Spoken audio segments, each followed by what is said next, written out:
What happened to Blood, Sweat, and Tears? Blood, Sweat, and Tears started as an idea conceived by Al Kooper in July of 1967.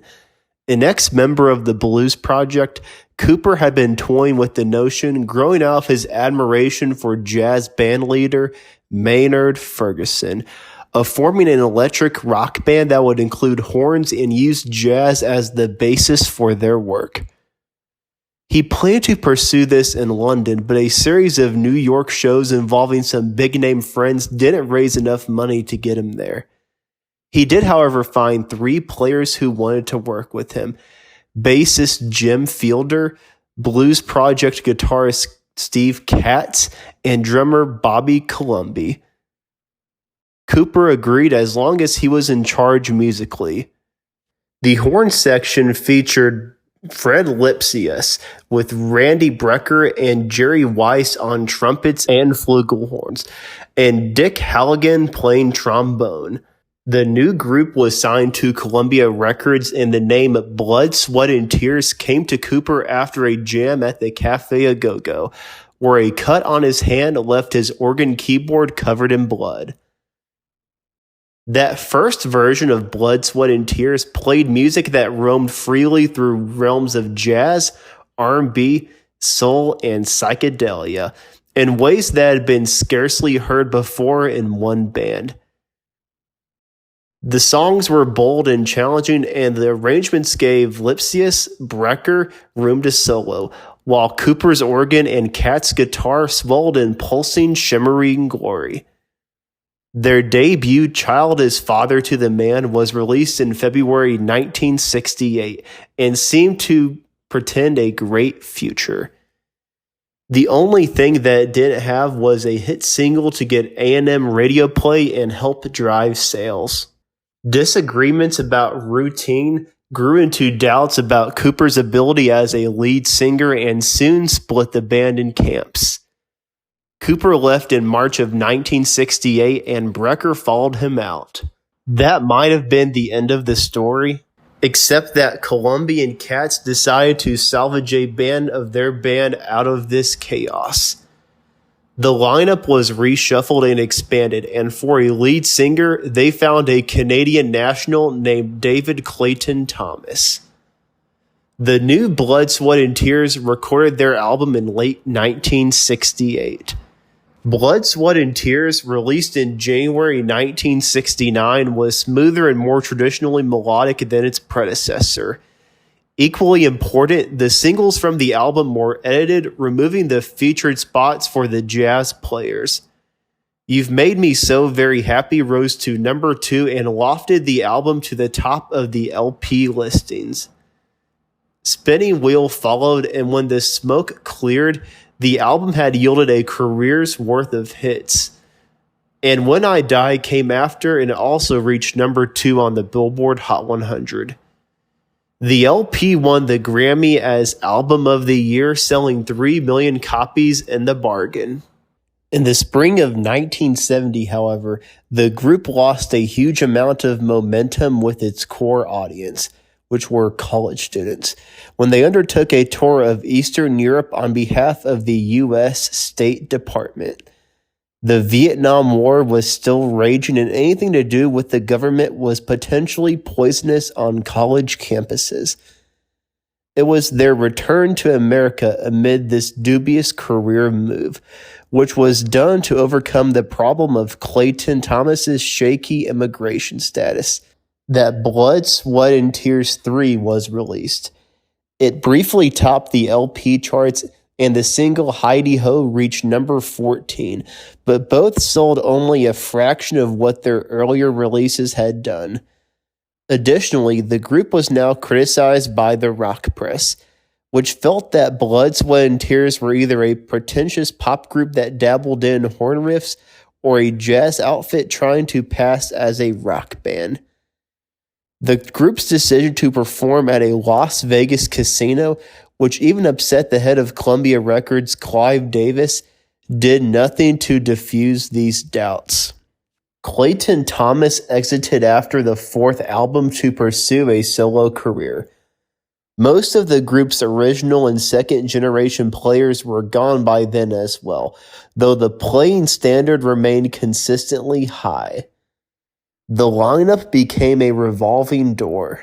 Even Jaco Pastorius passed through their ranks, and the group's record sales imploded, squeezed as they were by Chicago on the pop side of jazz rock, and outfits such as Weather Report and Return to Forever on the more musically ambitious side of the spectrum.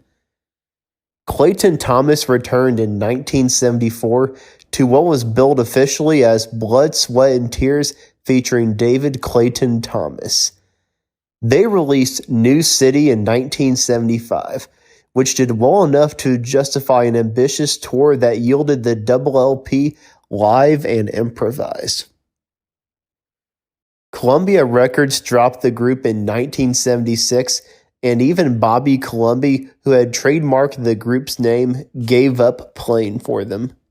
In 1977, Blood, Sweat, and Tears signed with ABC Records and released the album Brand New Day in November. The album received positive reviews but had slow sales. During the same time, the band started recording tracks for an instrumental album, but it was never released. In 1977, the band's lineup went through changes. In January 1978, the group embarked on a European tour that was cut short when saxophonist Gregory Herbert passed away from a drug overdose in Amsterdam. In 1979, Clayton Thomas decided to continue Blood, Sweat, and Tears with a completely new lineup, including himself and other Canadian musicians after encouragement from their manager Fred Heller. This new lineup included Kenny Marco, David Pilch, Joe Seeley, Bruce Cassidy, Earl Seymour, Steve Kennedy, and Sally Chappis, with later replacements. In the early 1980s, Blood, Sweat, and Tears signed with LAX Records and recorded the album Nuclear Blues with a slightly modified lineup. The album attempted to reinvent the group with a funk sound, but it was considered atypical by many fans. During this time, they also recorded a live album in Los Angeles, with several members leaving and being replaced before the concert. After more touring, this version of the band disbanded in 1981. David Clayton Thomas tried to restart his solo career in 1983, but faced issues with promoters using the Blood, Sweat, and Tears name for his shows. Eventually, a licensing deal was negotiated in 1984, allowing him to tour under the Blood, Sweat, and Tears name. David Clayton Thomas toured under the Blood, Sweat, and Tears name, with changing band members for 2 decades. In November 2004, he eventually resumed his solo career in Canada. In 1998, to mark 30 years since joining the group, Clayton Thomas released a solo CD called Bloodlines, featuring former Blood, Sweat, and Tears members. It became more widely available in 2001. Blood, Sweat, and Tears continued without Clayton Thomas, with Larry Dorr as manager for over 30 years. The band has had numerous members over the years, totaling around 165. In 1993, Al Kooper organized a reunion show featuring former Blood, Sweat, and Tears members, and in 1994, another event took place, both billed as Child as Father to the Man due to naming issues with the band. The 1994 show resulted in the CD Soul of a Man. Some performances were digitally replaced on the CD, and Jim Fielder contributed additional parts. Since late 2005, Blood, Sweat, and Tears resumed touring with a new lineup, embarking on their first world tour in 2007. Steve Katz made special guest appearances with the band from 2008 to 2010.